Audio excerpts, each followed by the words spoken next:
Donc maintenant, c'est le moment d'écouter la parole de Dieu, le moment que nous allons nous disposer pour écouter Dieu, parce que c'est important d'écouter Dieu, parce que c'est Dieu qui donne la vie. En dehors de lui, il n'y a point de vie. Nous allons prier pour qu'il dispose nos cœurs. Éternel Dieu des armées, merci pour ta grâce. Maintenant, nous voulons t'écouter. Nous voulons recevoir de toi la vie. Recevoir de toi la parole qui va nous fortifier, qui va nous avertir. La parole, au Dieu, qui va nous guider. Cette parole qui va nous consoler. Cette parole, Seigneur, qui va nous accompagner. Seigneur Jésus, toi qui es la parole de vie, c'est pourquoi nous te demandons d'enlever tout ce que l'homme a préparé, tout ce que l'homme a dans le cœur, parce que personne n'est venu ici écouter un homme. Personne n'est venu ici parce qu'un homme va parler. Mais nous sommes venus parce que nous sommes convaincus que c'est toi qui es le Dieu qui nous enseigne, parce que tu as dit dans ta parole, ce n'est plus la peine qu'un homme puisse enseigner un homme. Toi, seul, tu graveras, ô Dieu, ta parole dans notre cœur. Merci de parler à chacun de nous, au nom puissant de Jésus-Christ. Amen. Amen.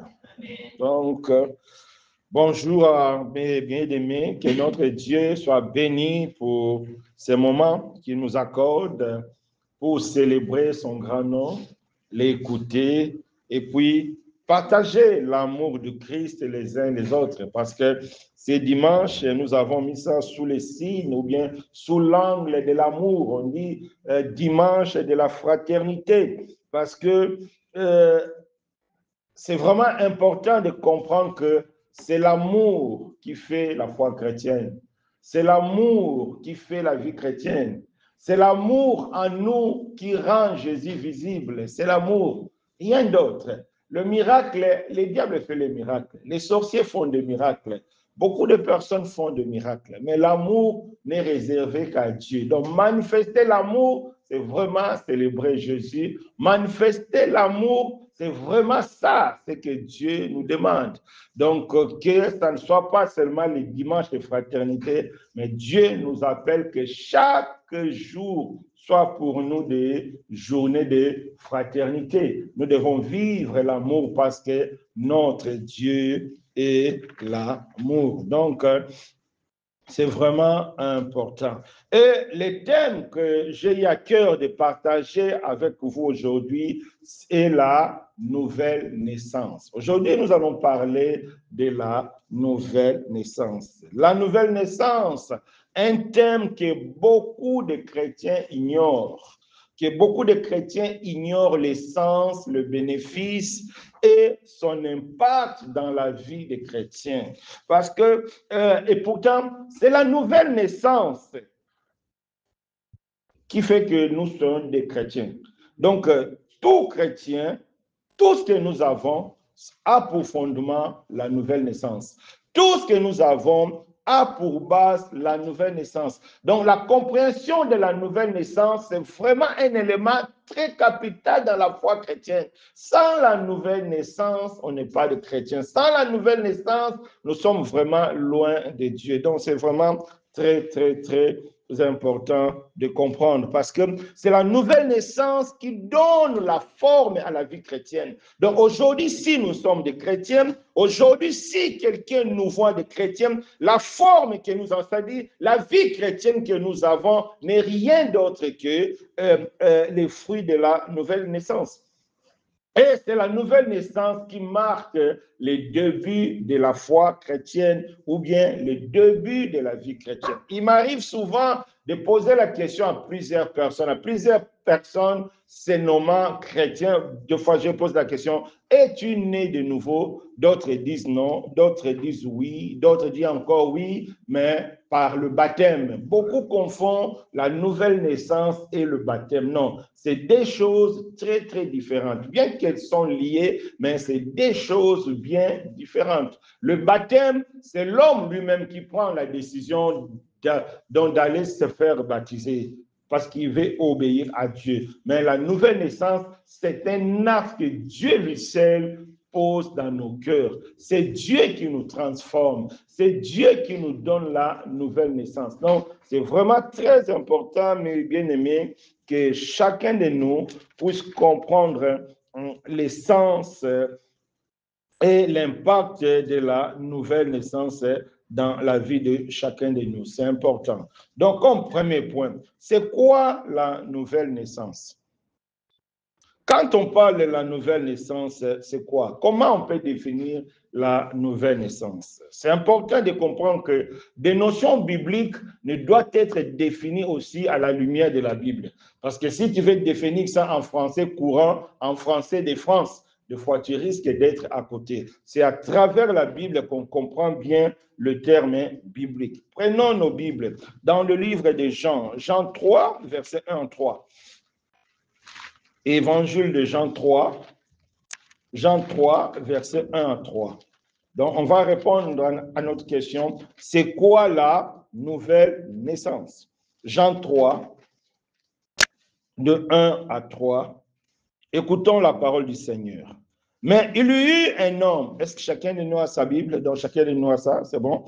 Il y eut un homme d'entre les pharisiens nommé Nicodème, un des chefs des Juifs, qui vint lui auprès de Jésus de nuit et lui dit, Rabbi, nous savons que tu es un docteur venu de Dieu, car personne ne peut faire ces miracles que tu fais si Dieu n'est pas avec lui et si Dieu n'est avec lui. Jésus lui répondit, en vérité, je te l'ai dit, si un homme n'est né de nouveau, il ne peut voir le royaume de Dieu. Donc la Bible nous dit que si un homme n'est pas né de nouveau, ne verra pas le royaume de Dieu. C'est-à-dire, c'est la nouvelle naissance qui nous fait entrer au paradis. Les gens n'entreront pas au paradis parce qu'ils appartiennent à une assemblée, non.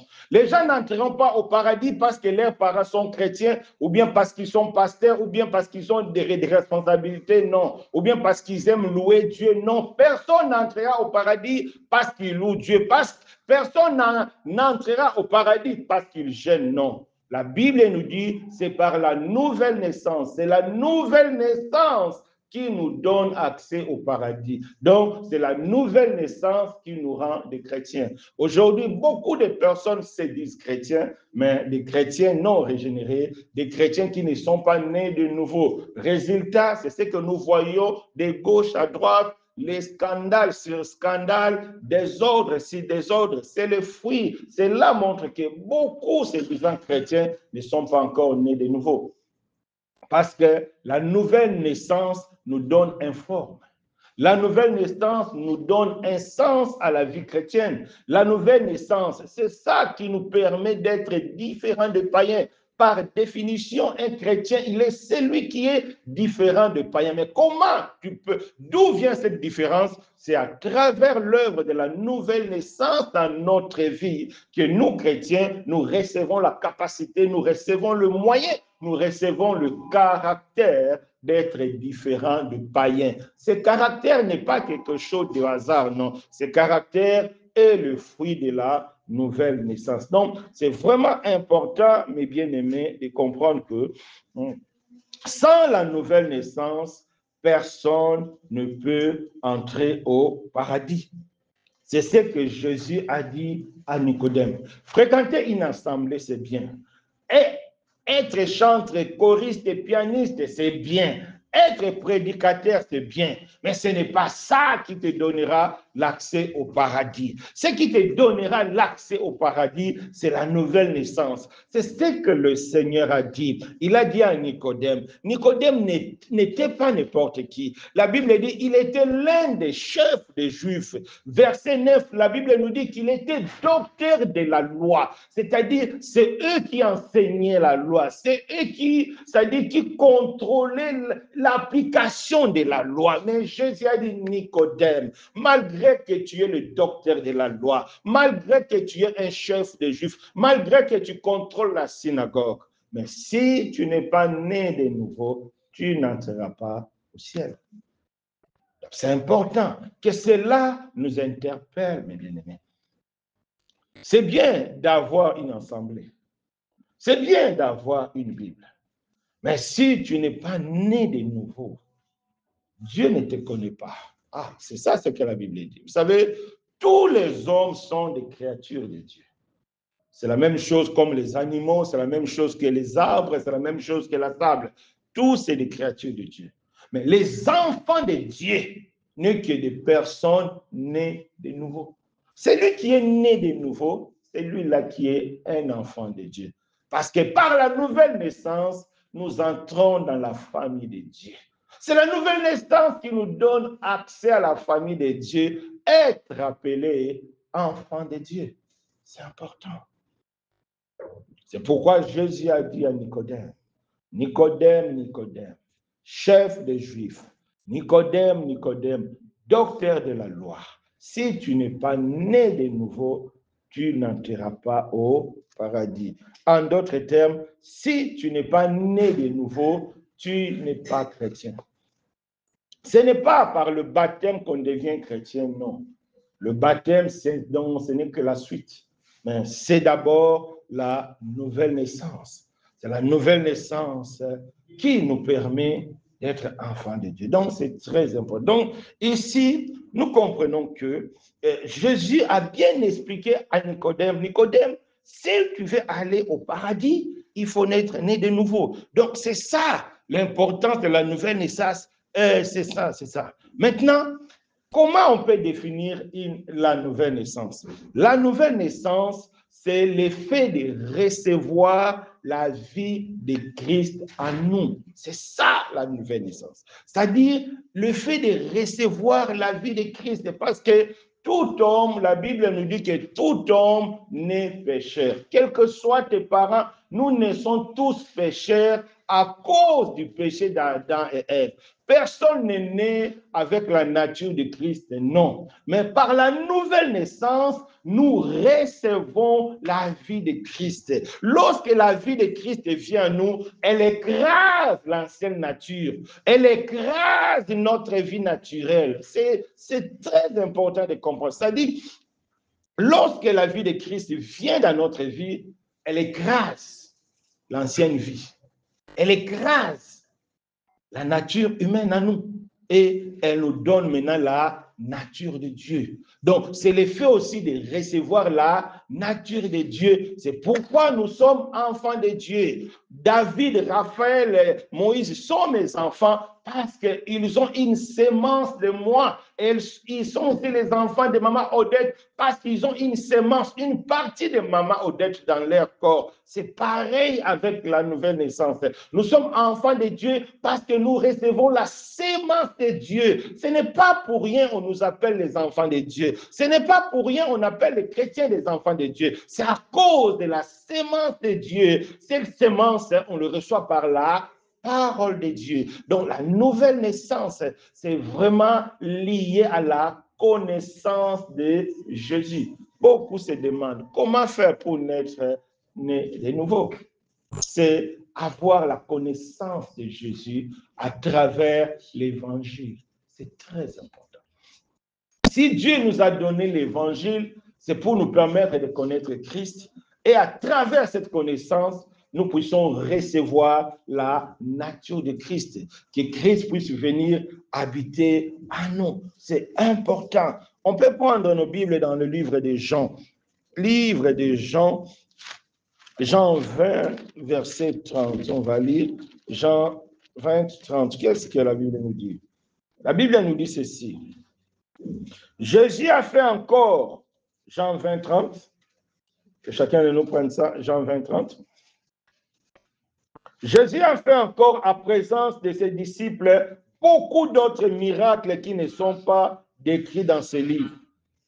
Donc, la Bible nous dit, Jésus a fait encore beaucoup de miracles qui ne sont pas décrits dans ce livre. Verset 31, la Bible dit, mais ces choses ont été écrites afin que vous croyiez que Christ et que Jésus est le Christ, le Fils de Dieu, qu'en croyant, vous ayez la vie en son nom. C'est-à-dire, c'est en écoutant l'évangile, c'est en comprenant l'évangile que nous recevons la vie de Jésus.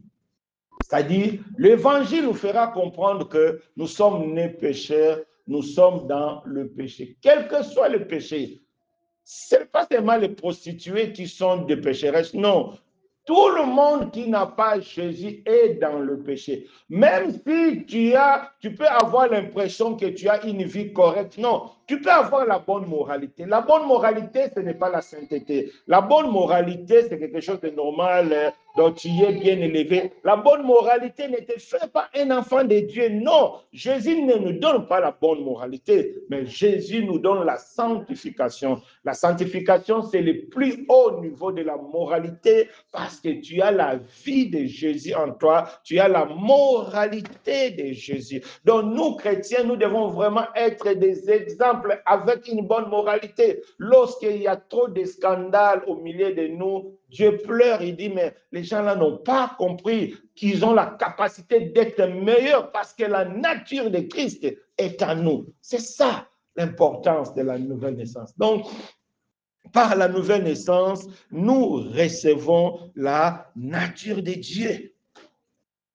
Et nous devenons de nouvelles créations. C'est ce que Jésus a dit à Nicodème. C'est-à-dire, la nouvelle naissance met fin à l'ancienne vie et marque le début d'une vie nouvelle. C'est pourquoi on dit nouvelle naissance. Donc, première naissance, c'était entre papa et maman. Ensemble, ils t'ont donné. Maintenant, cette naissance-là fait de toi un pécheur. Donc, tu es né dans le péché à cause d'Adam et Ève. Mais lorsque tu écoutes l'évangile de Christ, lorsque tu comprends que tu es pécheur, que Jésus est mort pour tes péchés, à la croix, il a porté tous tes péchés et qu'il est mort et ressuscité pour te donner la vie éternelle. Lorsque tu comprends cela et tu acceptes cela par conviction dans ton cœur, automatiquement, la vie de Jésus-Christ vient en toi. Elle va écraser l'ancienne vie. Tu ne seras plus pareil. C'est pourquoi la Bible dit, en Christ, nous devenons une nouvelle création. Tu n'es plus la même personne. Tu deviens une nouvelle personne. Pourquoi? Parce que tu as maintenant la vie de Christ. Donc, lorsque la Bible parle d'une nouvelle création, c'est à cause de la vie de Christ qui est en toi qui te donne la nouvelle nature. C'est-à-dire, Jésus vit en toi. Dieu vit en toi.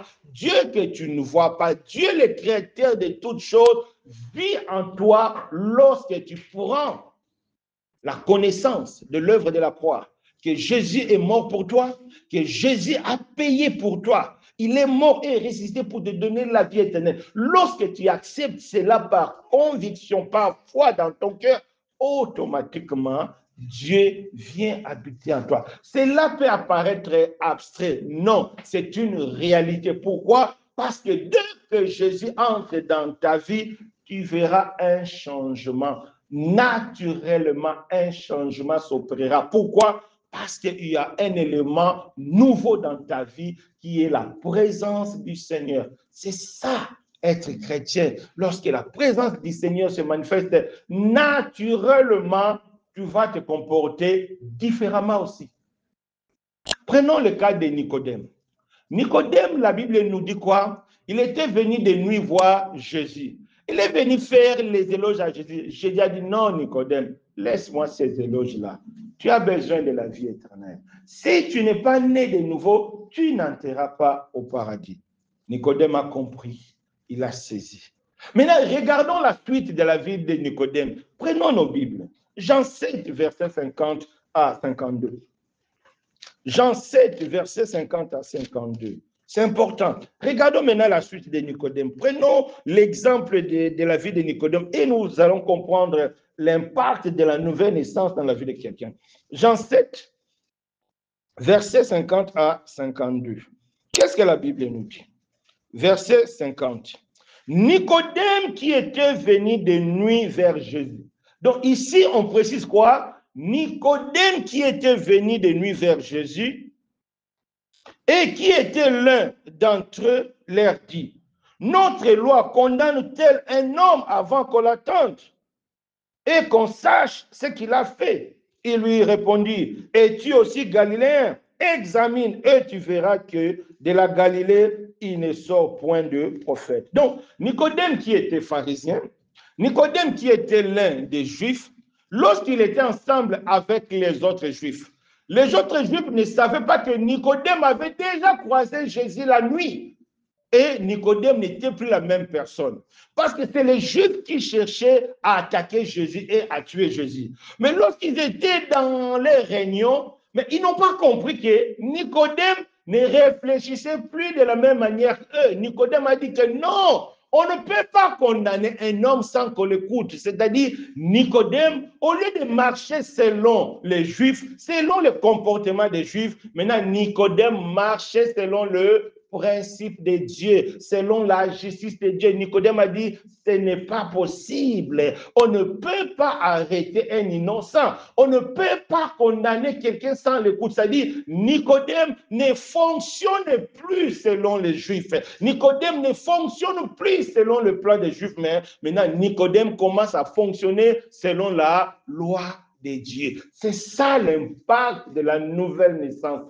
Inconsciemment, involontairement, la nouvelle naissance te changera parce que c'est la nature de Christ, parce que c'est la vie de Jésus-Christ qui va descendre dans ta vie. Nicodème, qui était pharisien, a un clin d'œil l'a changé. Mais la Bible a pris soin de distinguer quelque chose de très important. Qu'est-ce que la Bible a dit? Nicodème qui était venu de nuit. Pourquoi la Bible précise que Nicodème qui était venu de nuit? Pour montrer que c'est Nicodème-là. Avant, il était dans la nuit, il était dans le ténèbre. La nuit, c'est la vie du péché. La nuit, c'est les ténèbres. La nuit, c'est ton passé. Lorsque tu croises Jésus, c'est fini. La nuit devient vraiment le passé. La Bible dit, c'est lui qui était. C'est ça un chrétien. Un chrétien, c'est lui qui a un passé et un présent. Un chrétien, quand tu es véritablement chrétien dans ta vie,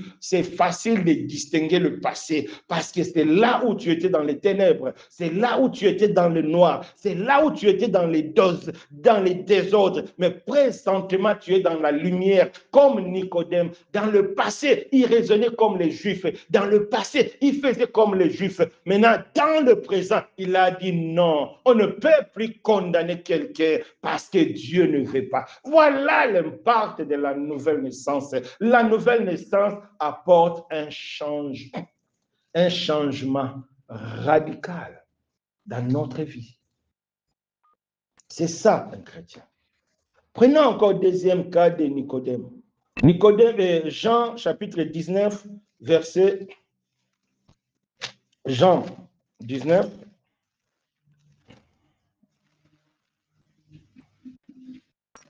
« 39 à 40, je crois, Jean 19, 39 à 40.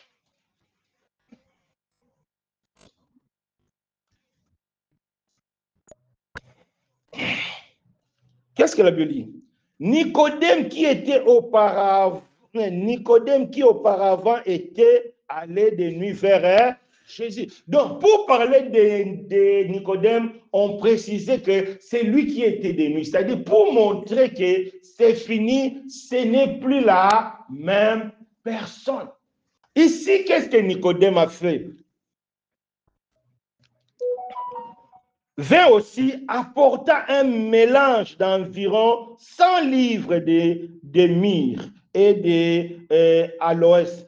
Ils prirent donc le corps de Jésus et l'enveloppèrent de bandes avec les arômes, comme c'est la coutume d'ensevelir chez les Juifs. Donc, à l'époque, Nicodème étant juif, les Juifs ne voulaient pas s'afficher avec Jésus parce que pour eux, Jésus, il était un voyou. Jésus, il était vraiment un bâtard. C'est ça même les termes qu'il employait. Donc pour eux, Jésus était comme ça. Mais Nicodème, lui, de nuit, il pensait comme ça. Mais lorsqu'il a compris qu'il devait naître de nouveau, lorsqu'il a compris que Jésus était le Seigneur, la Bible nous dit, Nicodème n'avait plus honte honte de s'afficher avec Jésus. Il a amené les arômes. Et la Bible dit, il a pris Jésus par ses bras pour emballer, pour ensevelir, pour préparer Jésus pour son enterrement. C'est-à-dire, celui qui est véritablement né de nouveau n'a plus honte de s'afficher avec Jésus,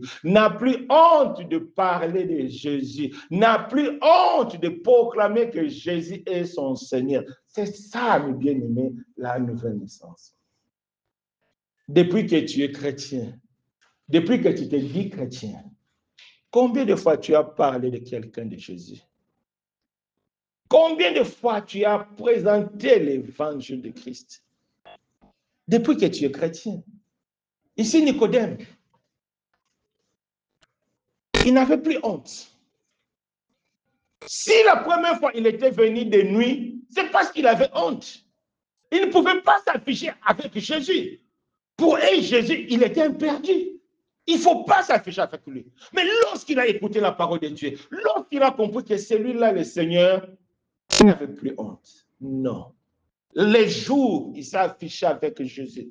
Il est venu même avec un parfum de grand prix pour montrer son amour envers Jésus. Il a donné un parfum de grand prix. C'est ça. Lorsque Jésus devient ton Seigneur, lorsque Jésus devient ton Sauveur, tu n'auras plus honte de dire que tu es chrétien. Tu n'auras plus honte de dire que ça, je ne fais pas à cause de Jésus. Non. Lorsque le péché se présente devant nous, nous devons dire que non, c'est à cause de Jésus que je ne fais pas. Ce n'est pas que je n'ai pas de sentiments, ce n'est pas que je ne suis pas un jeune, non, mais c'est à cause de Jésus. On voit Nicodème, c'est ça. Donc, la définition, on a vu que la nouvelle naissance, c'est le fait de recevoir la nature de Christ.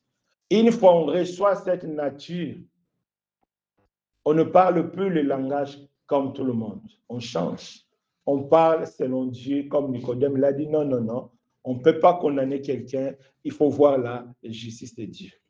Lorsqu'on devient né de nouveau, on n'a plus honte, comme Nicodème, de s'afficher. Non, non, non. Le dimanche, c'est vraiment pour l'église. Quelqu'un dit, oui, je viens te rendre visite samedi. Viens même me traiter. Oui, ma sœur, viens après parce que j'ai culte. Il ne faut pas avoir honte. C'est ça, il ne faut pas avoir honte.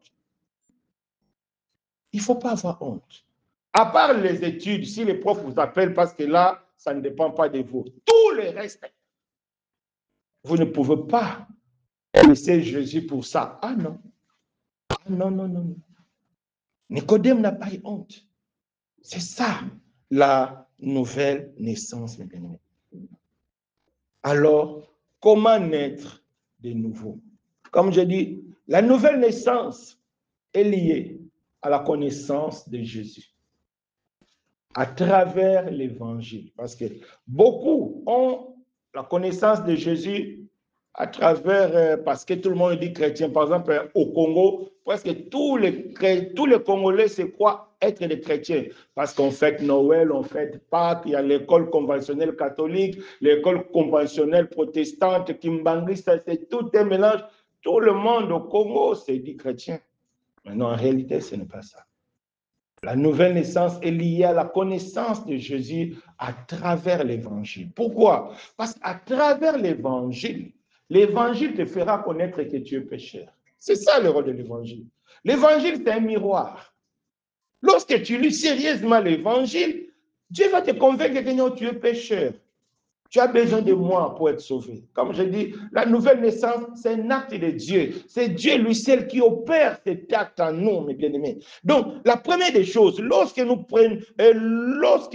connaissons Jésus à travers l'évangile, la première des choses que Dieu fait à nous, c'est quoi? Dieu nous montre que nous sommes de pécheurs. C'est pourquoi Nicodème, il était venu de nuit, parce qu'il était de nuit, parce qu'il était dans les ténèbres. Comme nous tous. Tout le monde. Les apôtres ont dit, Paul a dit dans Éphésiens 2, on était des pécheurs comme tout le monde. Il n'y a personne qui est né saint, ça n'existe pas. Quand on dit que non, les enfants, ce sont des anges, c'est des histoires, mes bien-aimés. Nous naissons tous pécheurs. C'est lorsque nous comprenons l'évangile, nous écoutons l'évangile et nous comprenons que non, c'est Jésus qui est venu pour enlever le péché. C'est pourquoi Jean-Baptiste a dit, voici l'agneau de Dieu qui ôte le péché du monde. C'est Jésus qui enlève le péché. Donc la première des choses, tu dois reconnaître que tu es un homme pécheur. La Bible dit, tous sont péchés et sont privés de la gloire de Dieu. Et les dons gratuits de Dieu, la vie éternelle, c'est en Jésus. La deuxième des choses, tu dois comprendre que Dieu a envoyé Jésus aller à la croix pour tes péchés. Jésus est mort pour tes péchés et il est ressuscité pour te donner la vie éternelle. C'est des choses qu'il faut comprendre cela dans ton cœur, que c'est comme ça. Que Jésus est mort pour tes péchés, il est mort pour ça, il est ressuscité pour te donner la vie éternelle.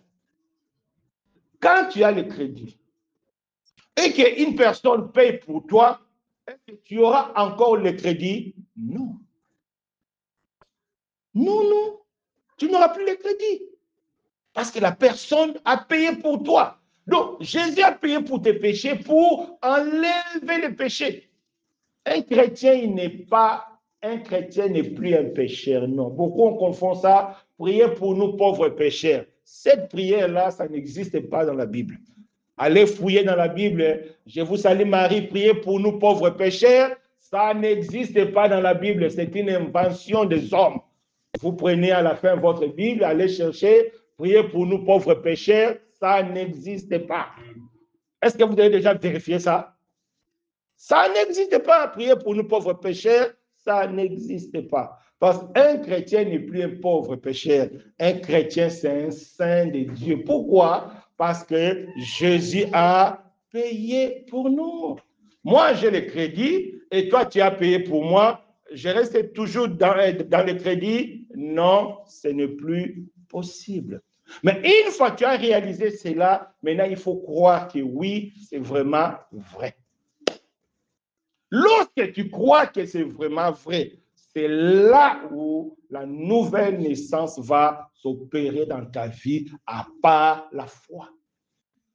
Ça peut apparaître abstrait, mais ce n'est pas abstrait. On a vu Nicodème qui était pharisien, il ne marchait plus comme le pharisien, il n'était plus comme le pharisien. Pourquoi? Parce qu'il a cru. Ce n'est pas une chose abstraite, non, mes bien-aimés. Croire, oui, que oui, effectivement, il est mort pour moi. Effectivement, il a payé pour moi. Mon frère, ma soeur, tu auras la vie éternelle. C'est comme ça qu'on fait pour naître de nouveau. Réaliser que tu es pécheur, réaliser que Dieu a envoyé Jésus, qu'il a payé pour toi, il est mort pour tes péchés, il est ressuscité pour te donner la vie éternelle. Et tu dois croire à cela dans ton cœur, par une ferme conviction. Oui, je crois à cela. C'est ça la foi. Et la Bible dit, tu seras sauvé. Le fait de croire. Si tu crois, tu seras transformé. Si tu crois. C'est comme dans le mariage. Deux inconnus. Dès que l'homme va draguer la fille, dès que la fille dit oui, automatiquement tout change. C'est comme ça. Ou bien c'est pas ça. Automatiquement tout change. Les sentiments changent, tout change. Le fait seulement de dire oui, tout change. Et le oui, c'est la foi. J'accepte.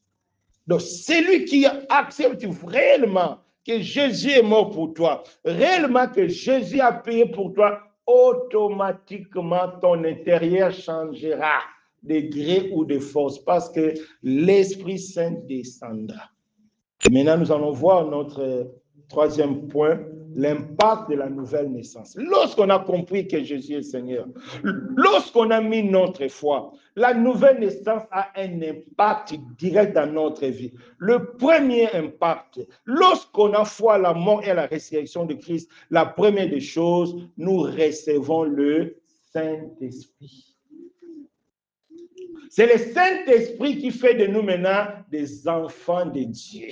C'est le Saint-Esprit, c'est par le Saint-Esprit que Dieu habite en nous. Quand la Bible dit que Dieu habite en toi, oui, c'est par le Saint-Esprit parce que le Saint-Esprit est Dieu. C'est ça le premier impact de la nouvelle naissance. C'est la réception du Saint-Esprit. L'esprit de la vérité. Et quand lorsque l'esprit de la vérité va venir dans toi, il va te conduire dans toute la vérité. C'est pourquoi lorsqu'un homme est né de nouveau, il a trop le désir de lire la Bible, pas possible. Pas, en tout cas, tout le monde que moi j'ai vu qui sont réellement nés de nouveau, en tout cas, il me dit la même chose. Je lis beaucoup. Je me rappelle même une sœur malienne qui était musulmane et il s'est converti en Christ. Elle m'a dit, frère Alain, j'ai même mal aux yeux parce que je l'avais donné la petite Bible là. Il dit, c'est tellement, les Écritures, c'est tellement petite, mais je lui ai dit, j'ai même mal aux yeux parce que l'esprit de la vérité, même moi, en tout cas, au moins par jour, je lisais 6 chapitres, c'est 6 nouveaux. Je lisais le matin, c'est les évangiles, l'après-midi, c'est les épîtres. J'ai travaillé. Avant d'aller au travail, je lis les évangiles. Pendant la pause du travail, je prends au moins une grande partie de ma pause pour lire les épîtres parce que ça me donnait du plaisir. C'est ça le premier impact que tu es réellement né de nouveau. Tu auras le désir de lire la Bible. Tu vas goûter le goût de la Bible. Des fois, ça me faisait rire. C'est ça, la Bible. Le Saint-Esprit nous donne la joie. Si tu n'as pas encore expérimenté cela, il ne faut pas te déranger. Même pendant le culte, même quand tu vas retourner chez toi, entre dans ta chambre, fléchis les genoux, crie à Jésus, il te répondra. Il est fidèle. Il est vraiment fidèle. Et tu vas expérimenter la joie de notre chrétien. La nouvelle naissance va te disposer à écouter l'évangile, va te disposer à comprendre. Tu sais, le païen ne peut pas comprendre vraiment l'évangile. L'évangile, c'est spirituel. C'est le Saint-Esprit qui nous donne l'explication.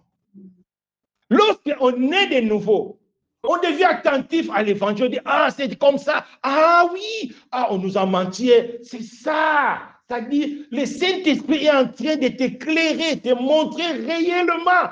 Ah, j'ai passé mon temps à adorer des statues, mais pourquoi? Oh, vraiment, c'est comme ça. C'est ça, la nouvelle naissance. Ça a un impact réel dans la vie d'un homme. La nouvelle naissance nous donne l'assurance du salut.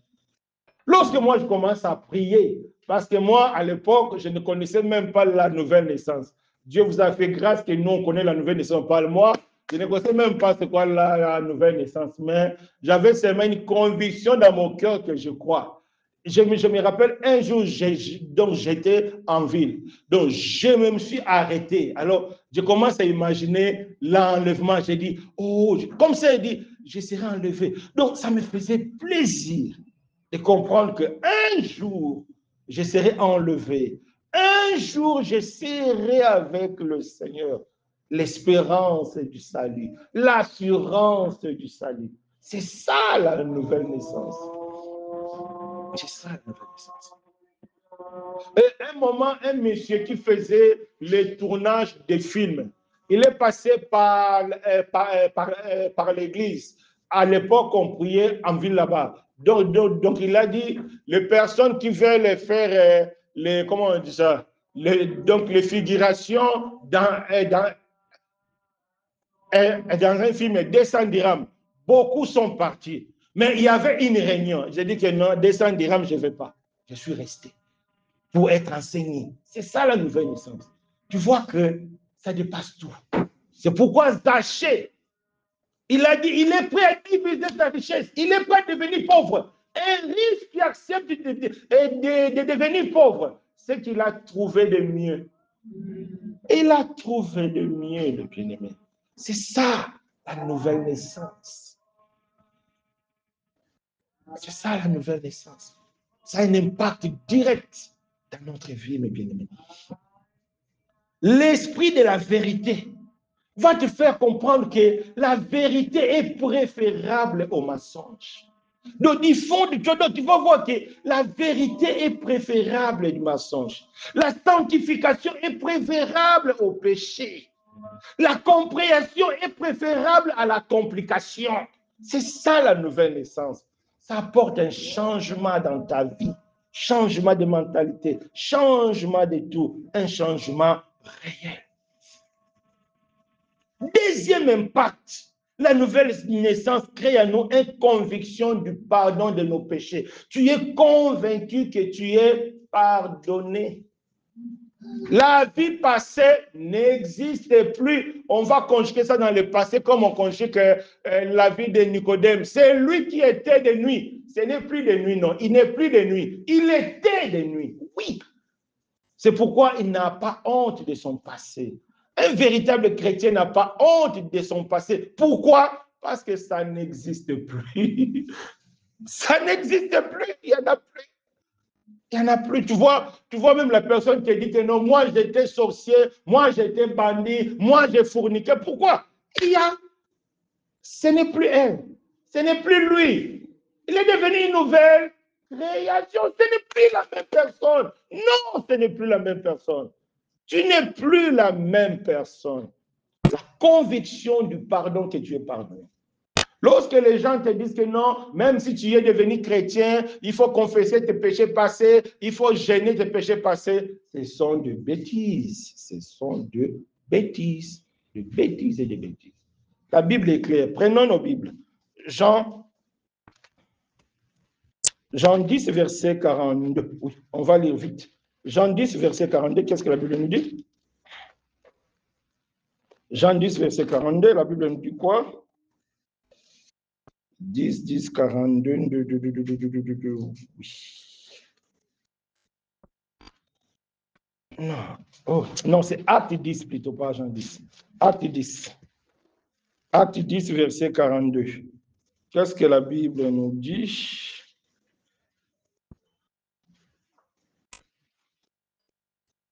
Non, 43. Tous les prophètes rendent de lui le témoignage que quiconque croit en lui reçoit par son nom le pardon du péché. C'est vrai, nous tous, à l'époque, on a compris que c'est comme ça, moi aussi. Avant, je prêchais ça, maintenant, je me réponds. On prêchait que non, avant de devenir chrétien, il faut confesser le péché. J'ai fait ceci, j'ai fait cela. Non, la Bible dit, tu crois au nom de Jésus, tu as le pardon de tes péchés. Dieu ne veut même pas connaître les noms. Dieu ne veut même pas connaître la couleur. Dieu ne veut même pas connaître qu'est-ce que tu as fait. Non, la Bible dit, au nom de Jésus, tu as le pardon, c'est tout. La Bible n'a pas dit que tu vas confesser. La Bible n'a pas dit que tu vas faire jeûne et prière. La Bible n'a pas dit non, ça sont des histoires. Quand tu crois, au nom de Jésus, tu reçois le pardon. C'est ça l'impact de la nouvelle naissance dans notre vie. Amen, béni. Il n'y a plus de culpabilité, non. Même si Satan veut te revenir dans le passé, il dit c'est fini, ça, ce n'est plus moi. Ça, ce n'est plus moi. Je n'existe plus là, c'est fini, ça n'existe plus. C'est ça. Et le troisième impact de la nouvelle naissance est que la foi en Jésus nous ramène à la repentance. C'est-à-dire, c'est la foi qui ramène à la repentance. La repentance n'est pas une décision charnelle, non. C'est la foi qui ramène à la repentance. C'est-à-dire, c'est par la foi en Jésus que tu vas comprendre que ta vie passée n'était pas bonne, il faut changer. C'est ce que Nicodème a fait. Parce qu'il avait croisé Jésus, il a compris que non, il n'est plus pharisien. Même les pharisiens ont dit, oh, toi tu es devenu galiléen. C'est-à-dire, il a changé de nature. Il n'est plus, mon frère, ma soeur, si tu es toujours dans ton clic passé, tu es toujours ami avec des gens là, tu fais la même chose. Il ne voit pas un changement. Toi, il y a un problème. Parce que Nicodème, les gens ont vu que, ah non, non, non, mais toi, tu es devenu galiléen. Il dit, oui, effectivement, parce que j'ai croisé Jésus la nuit. C'est important. Donc, la repentance. Paul a dit, il était un blasphémateur, un méchant, un violent. Mais à cause de la connaissance du Christ, il voit tout cela la poubelle. Son passé est devenu la poubelle. Est-ce que la poubelle, on fait encore un cas à la poubelle? Non, la poubelle, on rejette. C'est ça la vie chrétienne, une nouvelle personne, mes bien-aimés. C'est très important. La nouvelle naissance apporte un changement radical de mentalité, de pensée, un changement de vie. Zachée qui était riche, il a accepté de devenir pauvre. Ça, ce n'est pas donné. Ce n'est pas donné. Ce n'est pas donné. Parce que par la nouvelle naissance, nous recevons Jésus. C'est Jésus qui rend tout ça possible. La nouvelle naissance, c'est un acte que Dieu lui seul accompli dans notre vie. Toi-même, tu ne peux pas laisser le péché est plus fort que toi. Toi-même, tu ne peux pas changer la nature. C'est la grâce de Dieu.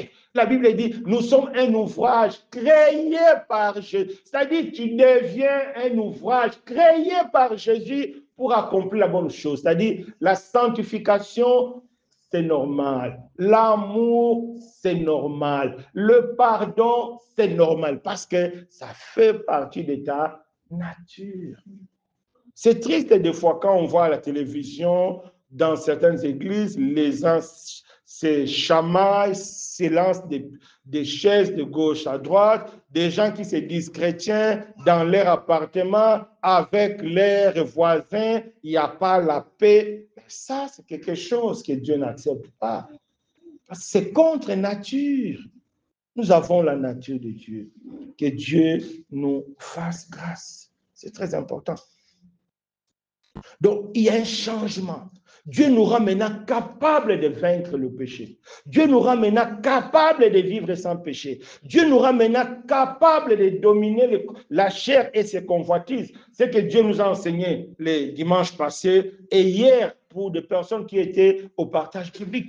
La convoitise, tout ça, c'est la nouvelle naissance qui nous rend capables. Donc, la réalité de la vie chrétienne n'est rien d'autre que l'impact de la nouvelle naissance dans notre vie. Si réellement tu es né de nouveau, ta vie va changer. Tu ne seras plus la même personne. Crois en Jésus, mon frère, ta vie va changer. Quel que soit ce que tu fais, même si tu as un péché qui te dépasse, il n'y a pas de problème. Crois en Jésus, tu auras la force. Même si tu as un comportement qui te dépasse, ce n'est pas un problème. Crois en Jésus, crois de ton cœur. Jésus va dépasser.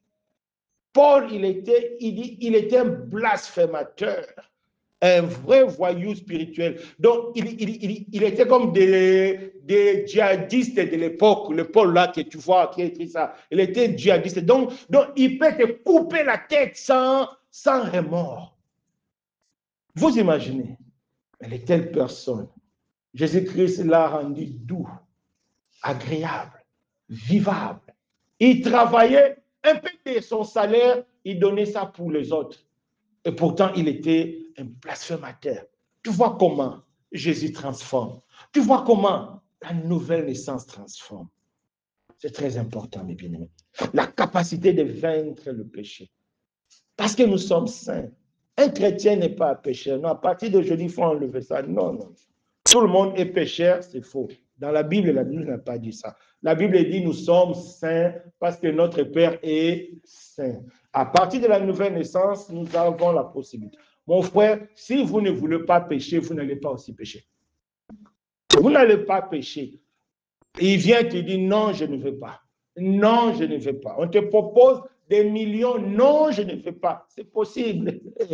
Pourquoi? Parce que la nouvelle naissance rend cela possible. Ce n'est pas toi, mais c'est la nouvelle vie en Christ. C'est important. Et le quatrième impact de la nouvelle naissance dans notre vie, la foi en Jésus nous délivre de la malédiction du péché. Un chrétien n'est plus dans la malédiction du péché, non. Lorsqu'on était païen, oui. La Bible nous parle de Ruben. Ruben est sorti avec la femme de son père. On l'a maudit. Il devait être le premier, la prééminence. À cause de cela, Jacob a dit, fini Ruben, tu n'auras rien du tout parce que tu es monté sur la couche de ton père. Ruben était maudit. Mais lorsque Moïse, qui est l'image de Jésus-Christ, a passé à Ruben, Moïse a dit que Ruben vive. Moïse, l'image de Christ, a enlevé la malédiction qui tombait sur Ruben. Et là, il part à l'héritage, parce que Moïse a enlevé la malédiction. Aujourd'hui, les gens disent que non, les liens des familles, bibliquement parlant, ça ne peut pas exister dans la vie d'un chrétien. Non. Ézéchiel 16 parle de ça clairement. Ézéchiel 16, Ézéchiel 18 nous explique ça. Les liens, c'est le péché qui crée les liens. Les diables entrent dans notre vie, c'est par le péché. Parce qu'en Christ, il n'y a plus de condamnation. Il n'y a plus de lien avec le péché. Jésus nous délivre de la malédiction du péché. Donc, il nous délivre. Si dans votre famille, les gens ne se marient pas, ça, c'est leur affaire. Toi, à ton âge, tu vas te marier. Si les gens ne trouvent pas le travail, ça, c'est leur affaire. Toi, et tu dis, tu vas trouver le travail. Pourquoi?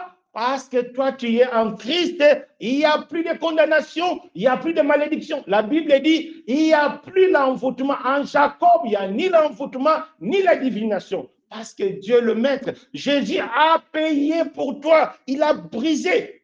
C'est très important. Par la foi en Christ, Dieu nous délivre des ténèbres. Colossiens 1,13. Jésus nous a délivrés du royaume des puissances des ténèbres pour nous transférer dans son royaume de son Fils. C'est-à-dire, Dieu nous a transférés dans le royaume de son Fils d'amour. C'est-à-dire, c'est fini. Le diable n'a plus l'autorité sur nous. C'est pourquoi la Bible dit, je vous ai donné l'autorité, le pouvoir de marcher sur les scorpions, sur les serpents et sur toute la puissance. La Bible dit quoi? On va marcher sur quoi? Sur la puissance de l'ennemi. On va marcher sur la puissance de l'ennemi au nom de Jésus. Rien ne nous fera. Aujourd'hui, les chrétiens qui fuient les sorciers de la famille, qui passent tout leur temps à gêner pour connaître les sorciers de la famille, c'est une perte de temps. Vaut mieux lire la Bible et comprendre d'autres choses. Parce que ça n'existe pas. Mais attention. Lorsque nous retournons dans le péché, là, le diable peut revenir. Pourquoi? À cause du péché. Le péché est les liens. Ézéchiel 16 nous explique ça. Le péché et les liens. Lorsque on entre dans le péché, les liens du péché sont établis avec le diable et ces liens dérangent notre relation avec Dieu. C'est pourquoi vous voyez, on délivre beaucoup de chrétiens. On chasse les démons dans la vie des chrétiens. Souvent, c'est les désordres que nous commettons, c'est le péché que nous commettons. Moi, j'ai vu une sœur, là, une personne qui était bien et n'a même jamais connu d'homme, mais passait tout son temps à regarder des films porno. C'est l'empire des démons qui sont sortis dans son corps. Parce qu'elle passait tout son temps à regarder des films pornographiques et ça crée le lien avec les diables et les démons sont entrés à cause de l'impudicité. Ils vont faire très attention. La fois passée, j'ai regardé une vidéo. Le frère en question nous explique, il a dit, même l'habillement, oui, quand tu t'habilles d'une manière impudique, c'est un lien. Les démons peuvent entrer.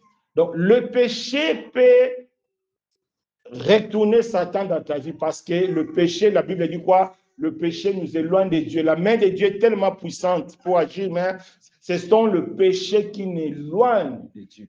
Nous devons faire très, très attention. Donc, par la foi en Jésus, il n'y a plus question de liens, il n'y a plus question d'envoûtement. Par la foi en Jésus, il n'y a plus question de sorciers. La sorcellerie, ça c'est leur affaire. Nous, on n'est plus dedans. Par la foi en Dieu, nous sommes protégés. Colossiens 3, verset 3. La Bible dit, car nous sommes morts, notre vie est cachée avec Christ en Dieu.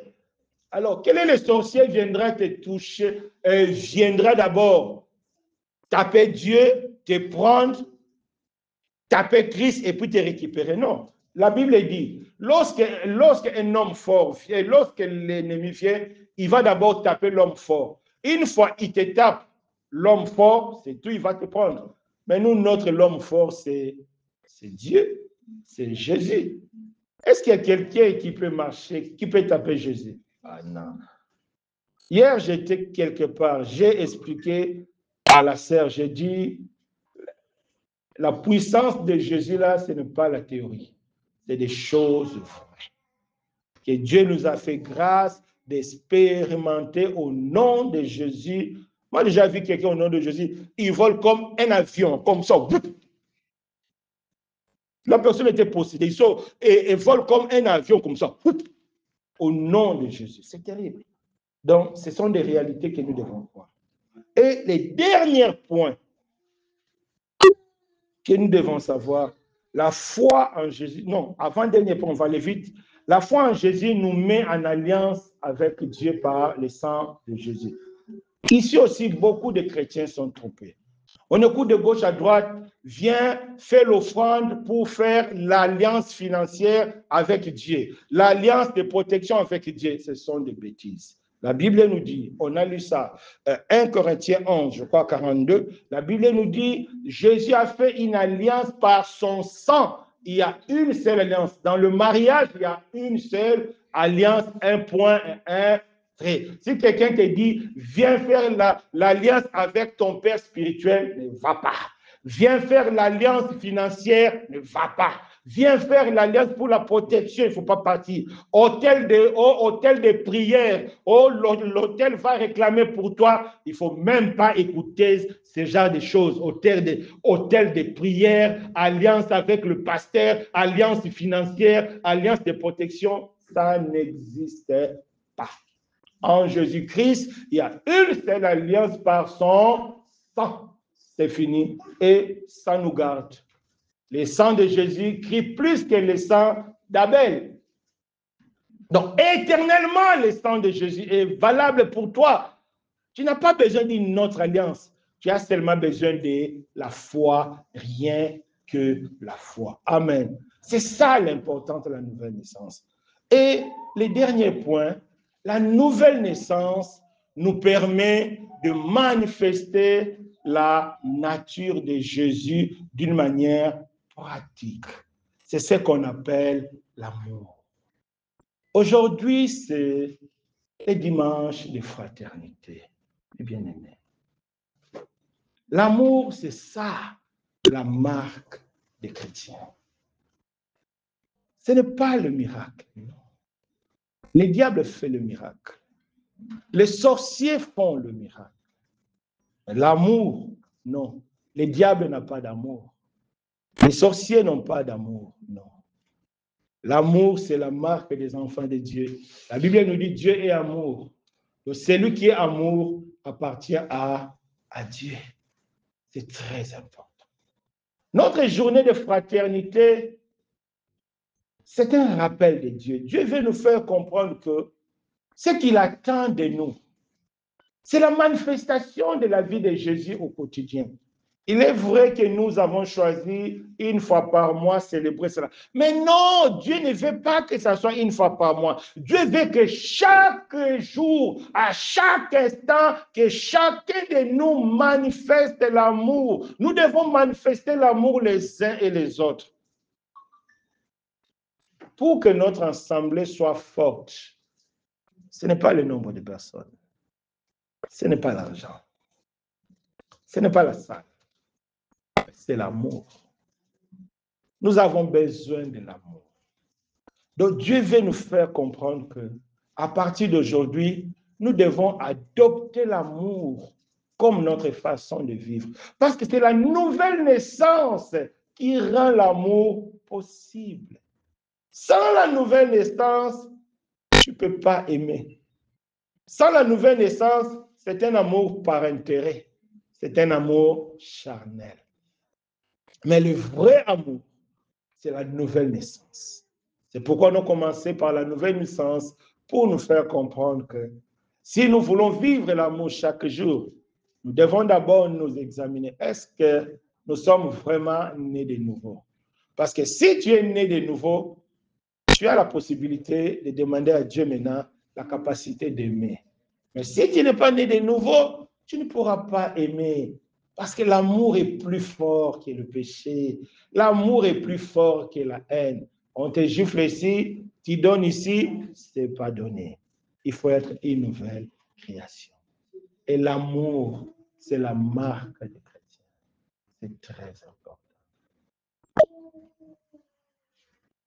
Notre journée de fraternité est là pour nous rappeler que Dieu veut que Jésus-Christ devienne visible dans notre vie, à la maison, au travail, au culte, partout. Dieu veut que Jésus devienne visible. Mais comment Jésus-Christ sera visible au milieu de nous? C'est à travers de l'amour. La pensée est que maintenant, chaque dimanche de la fraternité, nous devons écouter des témoignages. Avant, j'avais du mal à accueillir les gens. Mais à partir d'aujourd'hui, j'accueille maintenant bien les gens. Avant, j'avais du mal à pardonner. Mais à partir de l'amour du Christ, je commence maintenant à pardonner. Avant, j'avais du mal à dire merci aux gens. Mais à partir de l'amour de Christ, l'amour, le pardon devient possible. Mes bien-aimés dans le Seigneur, l'amour, c'est la marque des chrétiens. L'amour, c'est ça qui rend Jésus visible. Tu peux faire le miracle, fais des miracles comme tu veux. Mais après le miracle, si tu refuses à manger à la personne, il va oublier ton miracle. Après le miracle, si tu insultes la personne, il va oublier le miracle. Après le miracle, si tu jettes quelqu'un dehors, il va oublier le miracle. Mais celui qui a l'amour, c'est celui-là qui est l'image visible de Jésus. Parce que l'amour, c'est Jésus-Christ en nous.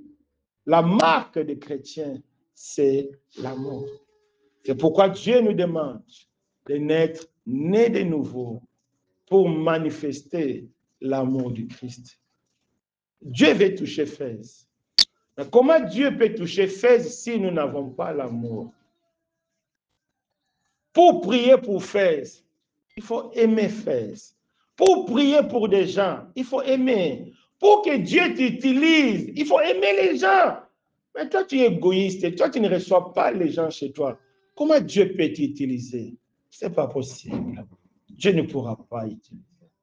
Il faut passer le temps à prier pour les gens. Il faut passer du temps à visiter pour les gens. Il faut passer le temps. C'est là, Dieu verra que non, tu as l'amour. Parce que si tu as l'amour, tu es prêt à supporter. Dieu change. Vous savez, la fois passée, j'ai dit que j'étais parti quelque part. Le monsieur en question m'a dit que non, les garçons chez nous n'entrent pas dans la chambre. J'avais dit que non, toi, tu as provoqué Christ. J'ai prié pour lui. Hier, je suis reparti encore là-bas. Là où on était, il n'y avait plus de lampes. Le monsieur est parti acheter l'ampoule, il l'a mis. J'ai dit, waouh. Il m'a même salué. Dieu touche. Quand tu manifestes l'amour, Dieu touche. Il m'a chassé la première fois. Persévérant. Hier, c'est lui qui a mis l'ampoule pour qu'on partage la parole. Dieu touche. Et bien aimé. Cherchons l'amour de Christ. Cherchons l'amour de Christ. Dans notre journée de fraternité, c'est l'appel de Dieu à nous dire que, à partir d'aujourd'hui, nous devons apprendre à aimer. Nous devons apprendre à pardonner. Nous devons apprendre à comprendre les autres. Nous devons apprendre à aider ceux qui sont dans le besoin. La marque de premier chrétien, qu'est-ce que la Bible dit? La Bible dit, à l'époque, il n'y avait pas des indigents. Pourquoi? Parce que les frères et sœurs qui avaient les moyens contribuaient pour la vie. C'est ça l'église du Seigneur. C'est aujourd'hui que Jésus voit l'église, c'est une histoire de dimanche. On vient le dimanche, jusqu'au dimanche prochain. Ça, ce n'est pas l'église du Seigneur. Ça, c'est nous qui avons créé cette église. Ce n'est pas l'église du Seigneur.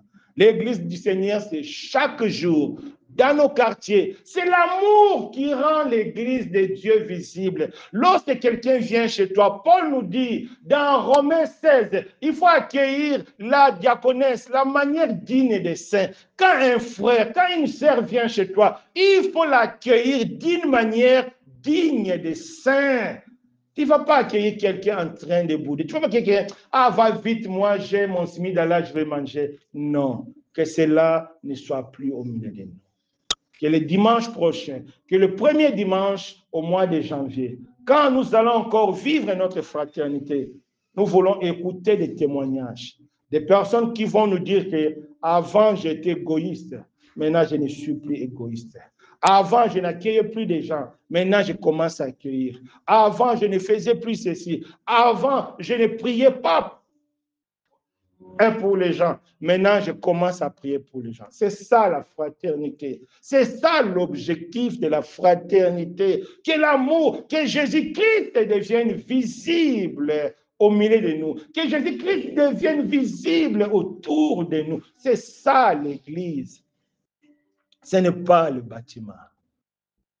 Dieu n'a jamais demandé aux gens de faire des bâtiments, mais Dieu a dit, fais de toutes les nations les disciples. Et l'amour, c'est la marque des disciples. Que Dieu nous fasse grâce. On peut lire ça, Jean 13, verset 35. Jean 13, verset 35. Jean 13, verset 35. Qu'est-ce que la Bible dit? Bon, on peut lire à partir du verset 34. Que chacun nous prenne sa Bible. Jean 13, à partir du verset 34. Je vous donne un commandement nouveau. Aimez-vous les uns les autres. Comme je vous ai aimé aussi, aimez-vous les uns les autres. À ceci, tous reconnaîtront que vous êtes mes disciples. Si vous avez de l'amour les uns pour les autres. Quand le Seigneur a dit, allez et faites de toutes les nations les disciples, c'est-à-dire allez et faire de toutes les nations des personnes qui aiment, parce que l'amour, c'est la marque des chrétiens, c'est la marque de l'Église. Si nous voulons que la grâce de Dieu se manifeste au milieu de nous, nous devons prier pour que Dieu nous donne le cœur de Christ, pour que la fraternité ne soit plus un dimanche, mais chaque jour, dans notre manière de vivre, dans notre manière d'accueillir, dans notre manière de résoudre des conflits, dans notre manière, partout où nous serons, que Christ devienne visible par l'amour. C'est très important. Parce que l'amour ne fait pas du mal. Si tu aimes ton prochain, tu ne vas pas le mentir. Un jour, j'ai parlé à une sœur, je lui ai dit oui, parce qu'elle manifestait le désir de devenir chrétien. J'ai dit c'est bien, mais par amour du Christ, il y a des choses qu'il ne faudra plus faire. Tu as un fiancé au Maroc, un fiancé en Europe, un fiancé au Congo, tu demandes de l'argent partout. J'ai dit que non, ça, ce n'est pas l'amour du Christ. Celui qui aime Jésus ne doit pas se comporter comme ça. Même les frères, ils ont des femmes en Europe seulement pour le papier. Non. Ça, ce n'est pas l'amour du Christ. Non, ça, ce n'est pas l'amour du Christ. L'amour du Christ, c'est être vrai. C'est être sincère. Parce que Dieu est sincère. Dans notre journée de fraternité, c'est l'appel à vivre l'amour chaque jour. Chaque jour. Notre manière d'accueillir, pardonner, c'est tout. Que Dieu nous fasse grâce. C'est ça. L'impact de la nouvelle naissance d'une manière réelle. L'amour est le signe par excellence que tu es réellement né de nouveau. Et le signe par excellence que tu appartiens effectivement à Jésus.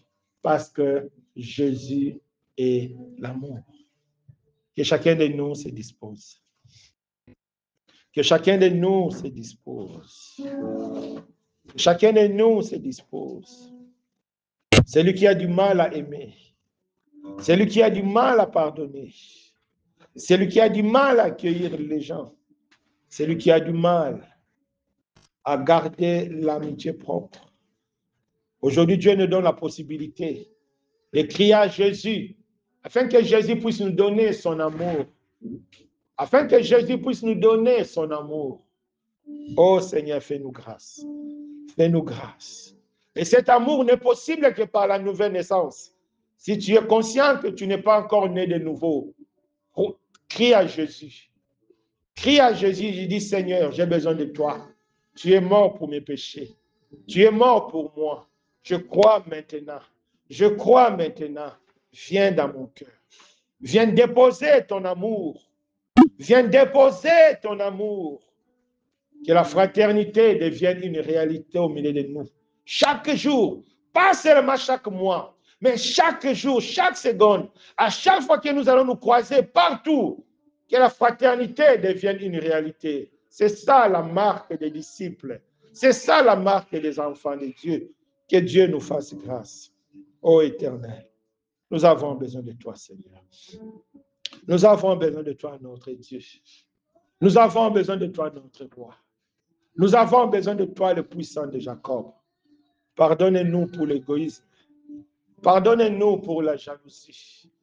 Pardonnez-nous, Seigneur, pour un mauvais caractère. Pardonnez-nous pour ce manque de compréhension. Pardonnez-nous pour ce manque de gentillesse. Pardonnez-nous, Seigneur. Fais-nous grâce, Jésus. Fais-nous grâce, mon Dieu. Fais-nous grâce. Alléluia. Merci, Seigneur.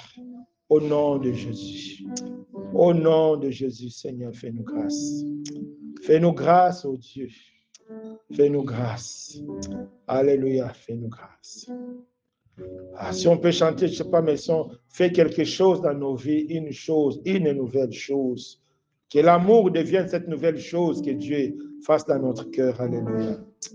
Alléluia. Oh Jésus.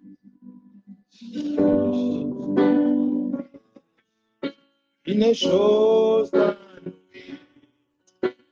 Une chose dans nos vies. Oh Seigneur. Demandons l'amour. Demandons l'amour. Une nouvelle chose dans nos Jésus, oh Seigneur, fais quelque chose dans nos vies, une chose dans nos vies, nouvelle chose dans nos vies. Jésus, oh Seigneur, quelque chose dans nos vies, une chose dans nos vies, nouvelle chose dans nos vies. Jésus, un miracle dans nos vies, un miracle dans nos vies, un miracle dans nos vies. Jésus, oh Seigneur, sois béni. Un miracle dans nos vies, un miracle dans nos vies, un miracle. Jésus, oh Seigneur, un miracle.